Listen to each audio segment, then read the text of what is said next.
नया साल आ गया है और किस धमाके के साथ आया क्या कहूँ। अपनी अगली कहानी पे चलें उससे पहले मेरे दादाजी की ये कहानी बचपन में जो उन्होंने मुझे सुनाई थी। एक बार एक नदी के किनारे एक शिकारी, एक बाघ और शिकारी की बकरी रहती है। तीनों को नदी पार करना था। शिकारी ने टाइगर के आगे शर्त रखी कि वो बकरी को नहीं खाएगा। जवाब में टाइगर ने अपनी शर्त रखी कि उसे परेशान ना करे तो वो कुछ नहीं करेगा। तब एक ही नाव में तीनों सवार हुए, नदी पार करने लगे। जब नाव बीच नदी पहुंची, टाइगर ने बकरी को डांटना शुरू कर दिया। डांटने का कारण टाइगर ने बताया कि बकरी उस पर धूल उड़ा रही है। अंत में परेशान होकर बकरी ने कहा, मुझे खाना है तो खा लो, लेकिन झूठा इल्ज़ाम तो ना लगाओ। आखिर पानी के बीच चलती नाव पर धूल कहाँ से आएगी। तो ये कहानी मैं क्यों सुना रहा हूँ आपको। ऐसा ही कुछ इंटरनेशनल मार्केट में भी चलता है, जहाँ बड़े देश अक्सर छोटे देशों से कुछ छीनने की चाह में ऐसे ही झूठे एलिगेशंस लगाते हैं। इसी का सबसे ताज़ा एग्जाम्पल है जनवरी 3 को हुआ वेनेजुएला का इन्वेजन। देखते हैं, इस पर डिटेल में बात करते हैं। तो क्यों किया यूएसए ने वेनेजुएला का इन्वेजन, कैसे किया यूएसए ने वेनेजुएला का इन्वेजन। अंकल डोनाल्ड और अमेरिका का ये इल्ज़ाम है कि वेनेजुएला नार्को टेररिज्म कर रहा है। नार्को टेररिज्म अर्थात क्रॉस बॉर्डर और इंटरनेशनल ड्रग ट्रैफिकिंग। इल्ज़ाम लगाते हुए एक ऑर्गेनाइजेशन का नाम लिया गया है जिसका नाम है कार्टेल ऑफ द सन्स। और अमेरिका ने प्रेसिडेंट मडूरो को कैप्चर करने का कारण बताया है कि ये गैंग मडूरो ही गवर्न कर रहे हैं। इल्ज़ाम लगाते हुए आगे और अंकल डोनाल्ड ने ये भी बताया कि ये क्रॉस बॉर्डर टेररिज्म में भी इनका हाथ है। एक इल्ज़ाम वेनेजुएला पर माइग्रेशन का भी है, जिसकी वजह से यूएसए की इकोनॉमी पर फर्क पड़ रहा है। और आखिर में डोनाल्ड ट्रंप के एक ट्वीट से ये जाहिर होता है कि वो 2024 के प्रेसिडेंशियल इलेक्शन से खुश भी नहीं थे जो वेनेजुएला में हुआ। उनका ये मानना है मडूरो गलत तरीके से राष्ट्रपति बने थे।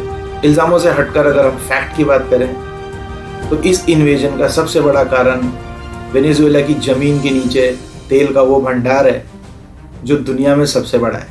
वेनेजुएला अकेला पूरी दुनिया का 18 से 20% तेल का भंडार समेटे हुए है, जिस पर 2023 में यूएसए ने सैंक्शन भी लगाया था, जिसके कारण वेनेजुएला अपना तेल बेच नहीं पा रहा मार्केट में। और तेल के अलावा अगर कोई जियोपॉलिटिकल कारण है तो वो ये कि सैंक्शन के बाद वेनेजुएला अपने सारे आयात और निर्यातों के लिए रशिया, भारत और चाइना जैसे देशों पर डिपेंडेंट है।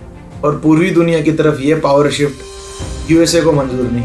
अब देखते हैं इतना बड़ा ऑपरेशन हुआ कैसे। तो आगे आने वाले सभी समय को हम इंडियन स्टैंडर्ड टाइम जोन की तरह समझेंगे। तो जनवरी 3, 2026 यूएसए ने एक बहुत बड़े पैमाने पर ऑपरेशन लॉन्च किया जो तकरीबन 2 घंटे और 20 मिनट चला। भारतीय समय अनुसार 11:20 पर 150 से ज़्यादा एयरक्राफ्ट्स, जिनमें F-22, F-35, B-1 lancer bomber जैसे लो फ्लाई करने वाले एयरक्राफ्ट शामिल थे, जिन्होंने ताबड़तोड़ वेनेजुएला की राजधानी कराकस पर हमले किए, बम्बार्डमेंट की। स्पेशली वेनेजुएला के एयर डिफेंस को तोड़ते हुए उन्होंने सबसे पहले कम्युनिकेशन टावर और पावर ग्रिड को उड़ाया। इसके अलावा ला कार्लेता और फोंत्यूना एयर बेसिस को भी उड़ा दिया गया। सुबह के 11:31 delta force team president house में घुसती है। वहाँ पर प्रेसिडेंट मडूरो और उनकी वाइफ को गिरफ्तार करती है और दोपहर के 1:51 पर डेल्टा फोर्स सुरक्षित रूप से वेनेजुएला की एयर स्पेस से बाहर निकल आती है। इसके बाद 2:51 पर डोनाल्ड ट्रंप ट्वीट करते हुए गिरफ्तार मडूरो की फ़ोटो पोस्ट करते हैं और 4 जनवरी की सुबह 3 बजे मडूरो को Stuart air national guard base पर न्यूयॉर्क में ट्रायल्स के लिए लाया जाता है। तो ये थी ऑपरेशंस की कहानी। अब देखते हैं पिछले 25 सालों में यूएसए ने ऐसे ऑपरेशंस कब और कहाँ किए। पिछले 25 साल की बात करें तो सबसे पहले अफगानिस्तान में 2001 और 2021 के दरमियान यूएसए के मिलिट्री एक्शन चलते रहे। 9/11 के हमले के बाद बिन लादेन की खोज में यूएस मिलिट्री ने पूरा अफगानिस्तान छान मारा और 20 सालों तक वहीं रहे। और इसका परिणाम यह हुआ कि डेमोक्रेसी कोलैप्स कर गई और तालिबान अफगानिस्तान में हावी हो गया और 2021 में यूएस मिलिट्री को वहाँ से भागना पड़ा। जॉर्ज बुश तो सबको याद होंगे। मैं बात कर रहा हूँ 2003 की, जब बायोकेमिकल वेपन बनाने के इल्ज़ाम में अमेरिका ने इराक पर हमला किया। हालांकि उस हमले के बाद चले 8 साल के सर्च और अदर ऑपरेशंस के बाद भी कोई बायो वेपन तो इराक से नहीं मिला, लेकिन एंटी यूएसए गवर्नमेंट के प्रेसिडेंट सद्दाम हुसैन को गिरफ्तार करके फांसी पर लटका दिया गया। और 2003 में घुसी आर्मी 2011 में इराक के बाहर आई। 2011 में यूएस मिलिट्री के इराक छोड़ने के बाद ऐसा पॉलिटिकल टर्बुलेंस इराक में आया जिसने जन्म दिया दुनिया के सबसे बड़े आतंकी संगठन ISIS को, और ये बहाना बना अमेरिका के दोबारा इराक में घुसने का। जब ISIS को काउंटर करने के लिए 2014 में यूएस मिलिट्री फिर से इराक घुसती है और फिर अगले 7 सालों तक इराक में तबाही मचाने के बाद 2021 में इराक छोड़कर वापस आ जाती है। पाकिस्तान और यूएसए का तो जो रिश्ता है वो तो क्या ही कहें। 2004 से 2018 के बीच में पता नहीं कितने एयर स्ट्राइक्स और ड्रोन स्ट्राइक्स यूएसए ने पाकिस्तान में किए, लेकिन इन सारे स्ट्राइक्स में सबसे कामयाब स्ट्राइक रही 2011 की वो स्ट्राइक जब पाकिस्तान मिलिट्री बेस के 500 मीटर दूर एबटाबाद के एक मकान से ओसामा बिन लादेन को एग्जीक्यूट किया गया। सोमालिया जो दुनिया का सबसे भ्रष्ट देश और सबसे गरीब देश है, यूएसए ने तेल की चाह में उसको भी नहीं छोड़ा। जब 2007 में मल्टीपल रेड्स करके सोमालिया के ऑयल रिजर्व्स को कैप्चर किया गया।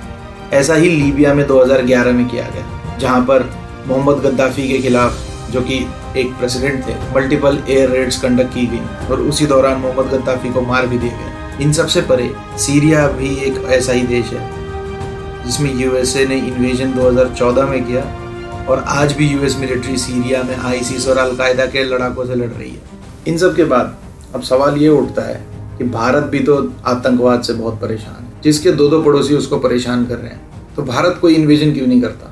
अब ज़रा भी ग्लोबल पॉलिटिक्स की नॉलेज रखते हैं तो आपको पता होगा कि जितने भी देश दूसरे देशों पर पिछले कुछ सालों में हमला कर चुके हैं, उन सभी के पास यूनाइटेड नेशन की सिक्योरिटी काउंसिल में परमानेंट मेंबरशिप है, जो भारत के पास नहीं है। और इसी पावर के मद में ये बड़े देश छोटे देशों को दबाने की कोशिश करते हैं। इसके अलावा भारत कोई डेवलप कंट्री नहीं है, ये अभी अपनी राह पर है डेवलप होने की। तो लार्ज स्केल वॉर हम लड़ भी सकते हैं और जीत भी सकते हैं, लेकिन हमारी ग्रोथ पर उसका असर पड़ेगा। इसीलिए भारत एक लार्ज स्केल वॉर में इन्वॉल्व नहीं होना चाहता। और हमारी सदियों से परंपरा रही है, हम किसी की ज़मीन के भूखे नहीं हैं। इसका उदाहरण भी है, जब श्री राम ने श्रीलंका में रावण को हराया था, उन्होंने उस जमीन को कब्जा नहीं किया, बल्कि वो जमीन उसके भाई विभीषण को सौंप दी और विभीषण को राजा बना दिया। ये तो सदियों पुरानी बात है। पिछले कुछ दशकों में जो भारत ने लड़ाइयाँ लड़ी हैं, उसमें 65 और 71 के जंग के दौरान भारत लाहौर तक पहुंचा हुआ, लेकिन सीज फायर के बाद भारत ने वो जमीन उन्हें लौटा दी। और तो और 71 की लड़ाई में जब पूर्वी पाकिस्तान को भारत ने आज़ाद कर लिया, तो उसे एक अलग देश बना दिया, ना कि उसे कब्जा कर लिया। हालांकि कब्जा ही कर लेता तो अच्छा होता, कम से कम आज जो बांग्लादेश में हो रहा है वो देखना तो नहीं पड़ता। ये तो मजाक की बात है, लेकिन अब आपका क्या मानना है? आप अपनी राय शेयर कर सकते हैं एज ए फीडबैक। उम्मीद करता हूँ ये इन्फॉर्मेशन आपको अच्छी लगी होगी। ऐसे ही आने वाले और इन्फॉर्मेशंस के लिए और कहानियों के लिए चैनल को सब्सक्राइब करें, वीडियो को लाइक, कमेंट और शेयर भी करें। Thank you so much. जय हिंद, जय भारत।